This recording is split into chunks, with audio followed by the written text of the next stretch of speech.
Hi, everybody. It's Thursday, May 7th, 2020. I had to look that day up. I have utterly no idea what day it is.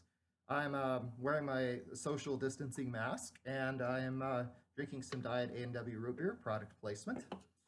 Bringing something special to you today.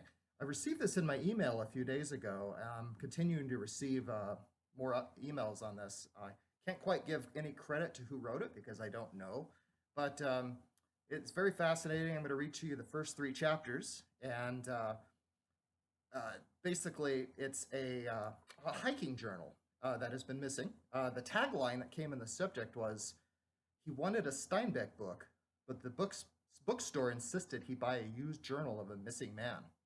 Now the journal owns him." So I'm going to read this to you. Hopefully, I will be getting more chapters as time goes on and can update you. So this is chapter one. The bookstore owner at Charlie's Books handed me a leather-bound journal and said he would sell it to me at half the cost. I saw that it was used, so I asked, why would I pay for a used journal that belonged to someone else? Was it from somebody famous? No, but he will be famous, the proprietor of Charlie's Books said. I asked the owner of the bookstore what his name was. When he didn't respond, I became irritated because I wanted to buy a Steinbeck book. But he persisted. The owner told me the journal belonged to a hiker from the 1970s who had vanished. They found his backpack, but things were missing. They did find a camera with film in it and this journal. Some of the photos he took on the camera were in it, the owner said. His name was Phillip Dumas, and he was never found again. But the contents in the journal would tell a chilly tale. At least, that is what I was told.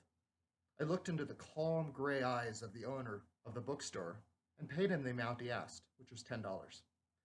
He wrapped it carefully in a bag and said, "You will never speak of where you bought this book, and this book now owns you."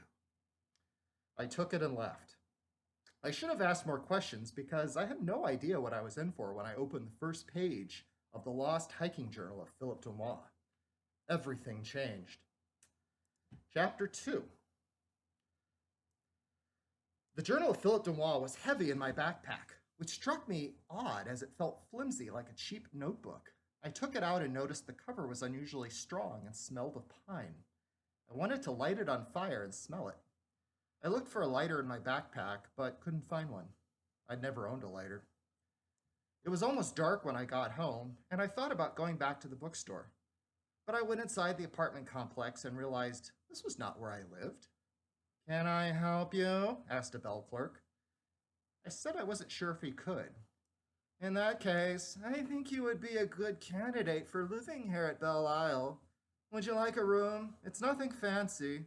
The name is jazzier than the accommodations. My name is Cecil. Welcome."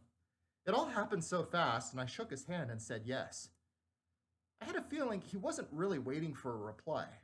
He took a key out and showed me to the elevators. "You're on the 17th floor, but I can't ride the elevator with you. I have to stay here. I've never been past the 15th floor. I'm afraid of numbers, and anything higher than 15 scares me aplenty." The elevator binged open. Cecil grabbed my shoulder as I started to enter the elevator, hesitated, and pulled me toward him for a brief hug. I looked at him as the doors closed. He was praying.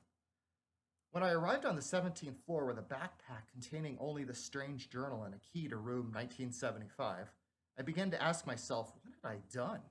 I had an apartment. I paid rent. What was I doing here? Was I going to move my stuff in here?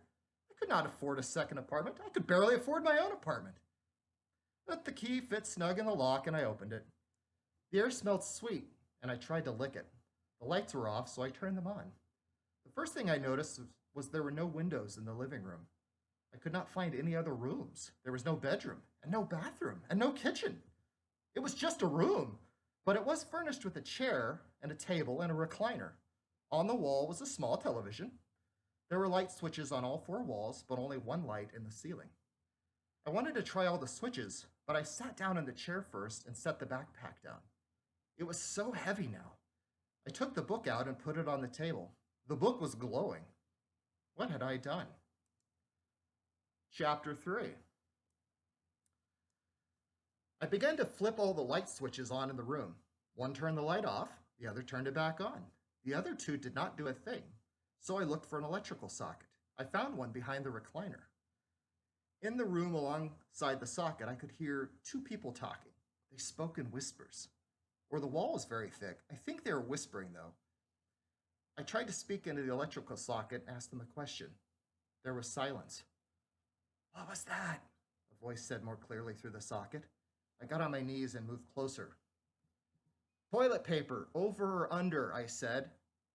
We don't enjoy Panic at the Disco, the voice said a few moments later. It was a female.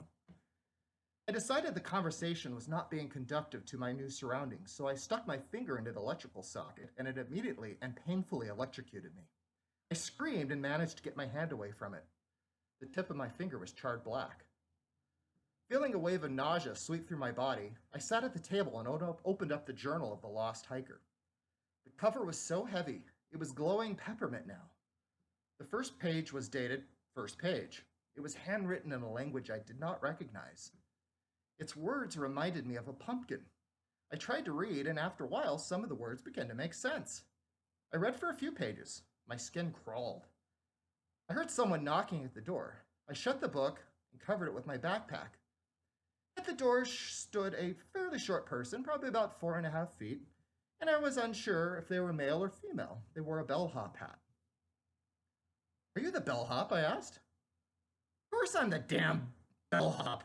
The hell do you think this hat is on my head? A goddamn Burger King crown? I said I understood. They stared at me. I stared back. I asked them if they worked at the hotel. Why the hell would I be wearing a bellhop hat if I didn't work at the hotel? They asked. I didn't like their tone. I felt queasy. I asked if they needed something. Do you need something? I asked. They didn't budge. Need something? No, I don't need anything. What makes you think that? I knock on your door and I'm standing here. What gave you the idea I need something?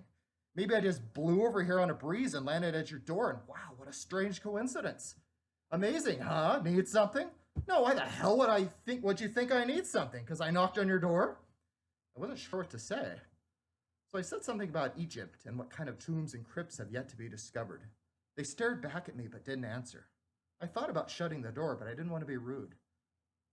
Would you like a drink? I asked. Of course I want a damn drink. You'll have to invite me inside. I wasn't prepared to do that. I'd seen enough vampire movies to know better. Let me get you some water, I said. I shut the door. It didn't have a lock from the inside. I looked around and remembered there was no kitchen, but I saw a fridge next to the recliner. It was plugged into the electrical socket. I couldn't remember it had been there earlier. I was starting to think something was wrong with me. I opened the fridge. It was a mini fridge. I saw 2 glass bottles in there, but the lids appeared to be plastic, and I knew it was a bad idea, but I was thirsty, so I took a lid off and sniffed it. I found it wasn't foul, so I sipped. Was this what Alex and his droogies drank in the Clockwork Orange? I knew it wasn't. Don't be silly. It wasn't a book, it was just a movie. There was knocking on the door. I returned with the other bottle and opened it, and the small person was still there. I asked if they'd been waiting long. No, I've been here for about 2 damn seconds. You think? Give me that drink. I handed it to them, and they drank it furiously, milk pouring down the sides of its lips, pooling at the floor. They dropped the bottle and walked away. This reminds me of The Mist by Stephen King, except there isn't any mist here. Maybe there's more mist elsewhere? I called to them. The corridor went dark. My wallpaper screamed and began to peel. I saw that the fridge was rocking in place. I looked at my container of milk, but it was no longer anything that resembled milk. It was a color I had never seen, like what I imagined would happen if you melted a giant box of crayons together. I dropped the bottle. Something told me I had to go to the fridge again. I did, but I also grabbed the hiking journal of Phillip Dumas. I wondered if I would ever get to know who Phillip was. Reading the book was so cumbersome. I had an epiphany. But I opened the fridge door. It felt silky and reminded me of the great state of Nebraska. It was not a state I could find on a map, and I suddenly was filled with an unending symphony of fears that states could vanish or reappear at will. So I got into the fridge. It was tall, but I squeezed. It was now filled with many bottles of alcohol like you usually find in a hotel, and I broke some of them as I fit. Look at me! I can fit, I said out loud. And that is currently all I have for the Lost Hiking Journal of Phillip Dumas. Stay tuned. I will hopefully have chapter 4 and perhaps 5 or 6, I don't know, shortly. So stay safe and enjoy.